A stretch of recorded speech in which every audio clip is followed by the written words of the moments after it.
Hey guys, welcome back, and for this video I'm going to show you how to make a channel read only on Discord. So basically what you want to do is make a new channel right here. So I'm going to create a channel just like so for text, and let's say our read only, just like so. Click on create channel. Once you're done with that, go to edit channel right here and go to permissions and click the roles that you want to set the permissions to read only. So if you have many other roles, so for members, you could set it for members, but for me, I'm gonna set it for everybody. So basically, everyone cannot type in; they can just read on the server except for me. So first, what you want to do is click on view channel right here. So of course, so that they can view the server. If you don't want them to send messages or stuff, just click on this one.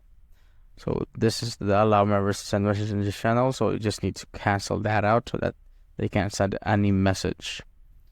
Or you could also click cancel anything here to match representation.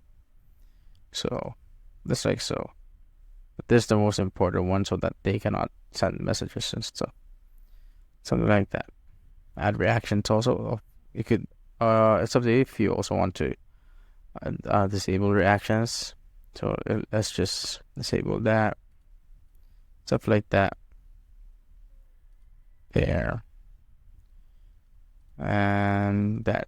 If you're all good with the permissions you have set, then that's all you need to know, and you're the only one who could type in this channel. So that's it, guys. If you have found this video helpful, simply leave a like below or subscribe because it helps reach more people. See you on the next one.